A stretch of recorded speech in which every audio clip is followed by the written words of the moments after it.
En 1878, un touriste écossais était jusqu'alors chose inouïe dans cette région. On me considérait comme un individu qui aurait décidé un voyage dans la Lune. Au monastier, chacun avait à cœur d'être aimable et utile pour un étranger. Cela tenait pour une grande part à mon projet d'excursion vers le sud, à travers les Cévennes. Chacun était disposé à m'aider dans mes préparatifs et aussi à choisir l'âne qui porterait mes bagages durant mon périple. Passionnant ce livre. Après seulement quelques pages, je commençais à m'identifier à l'auteur. Et je me sentais prêt à revivre cette grande aventure, comme si j'avais été Robert Louis Stevenson. Là, j'ai un mot à dire. Je suis Modestine, l'ânesse qui a transporté les bagages. Et j'ai tellement souffert pendant cette expédition que je n'ai pas envie de la revivre. À moins que cette fois, je puisse donner ma propre version.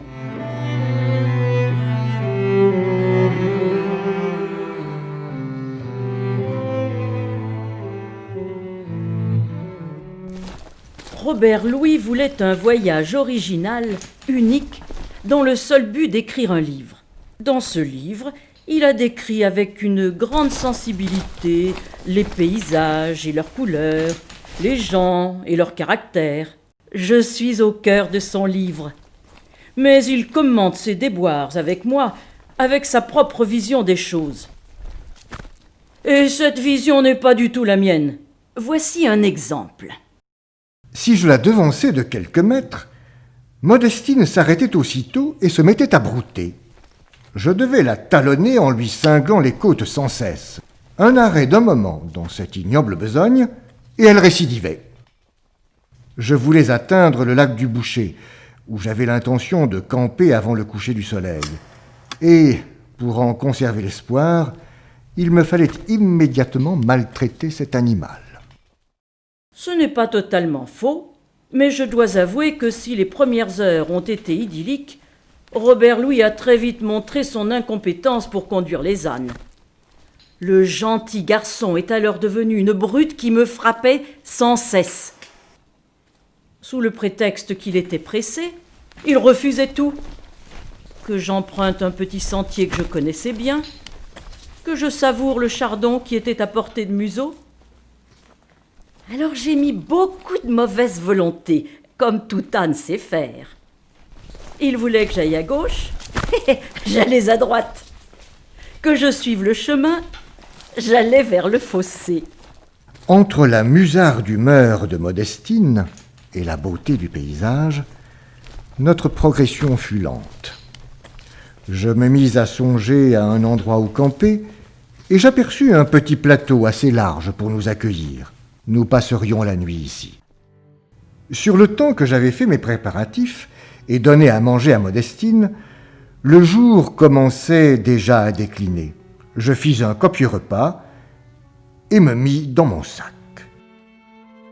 La nuit en plein air s'écoule, légère parmi les astres, et la rosée, et les parfums.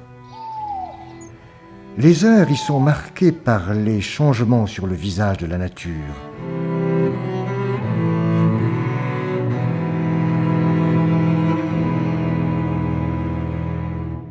Je n'ai pas souvent éprouvé tant d'intime satisfaction en présence d'un site. Je me trouvais dans une atmosphère délicieuse et me sentais allègre et tranquille et heureux. Sur ce plateau, pour la première fois, Robert Louis fut agréable. Je n'en connaissais pas la raison. Peut-être le paysage qui est très beau ici. J'ai même eu le privilège de manger du pain dans sa main. Quant à la bruyère, quel délice!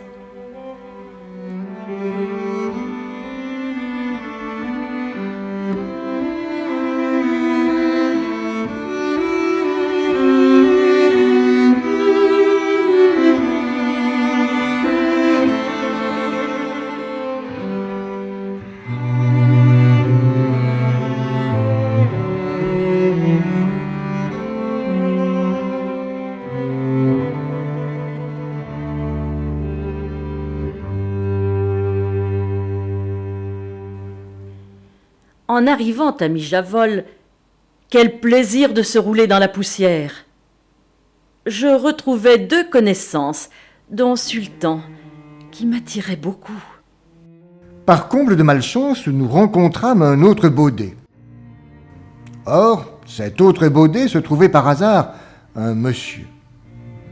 Lui et Modestine se rencontrèrent en manifestant leur plaisir, et je dus séparer leur couple et rabattre leur jeune ardeur par une nouvelle bastonnade.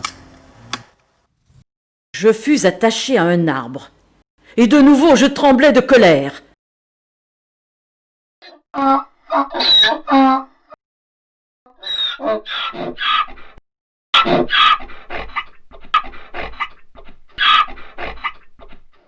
Le lendemain, le lever de soleil sur la bruyère aurait dû me réjouir, mais j'étais très sombre.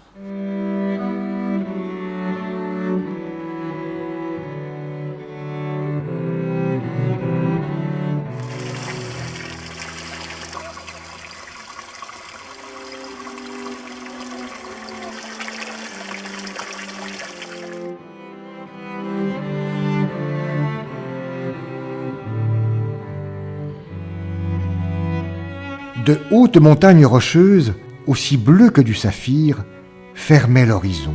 Entre elles s'étageaient, rangées sur rangées, des montagnes couvertes de bruyères et rocailleuses, le soleil étincelant sur les veines du roc, le taillis envahissant les ravins, aussi âpres qu'au jour de la création.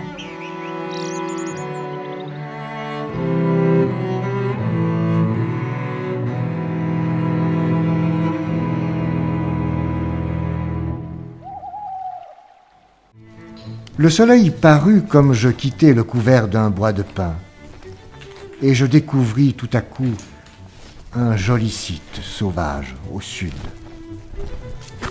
Il n'y avait point apparence de la main de l'homme dans le paysage entier.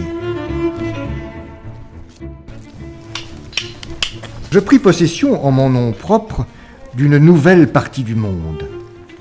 Car voilà qu'au lieu du rude contrefort herbeux que j'avais si longtemps escaladé, une perspective s'ouvrait dans l'étendue brumeuse du ciel, et un pays d'inextricables montagnes bleues s'étendait à mes pieds.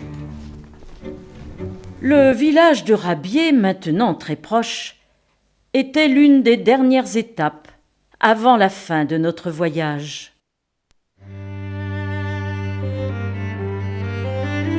Lorsque le voyage fut à son terme, Robert Louis me conduisit dans un enclos et me fit ses adieux. Je me retournai pour le voir partir, et malgré son air détaché, je sentis qu'il était ému. De mon côté, je compris qu'une aventure s'achevait. Je pris aussi conscience de son importance. Sans moi, il n'y aurait pas eu de livre. J'en tirais une grande fierté. Je venais de participer à la première œuvre littéraire d'un futur grand écrivain. Si un jour vous lisez ce livre, n'oubliez pas d'avoir une pensée pour Modestine.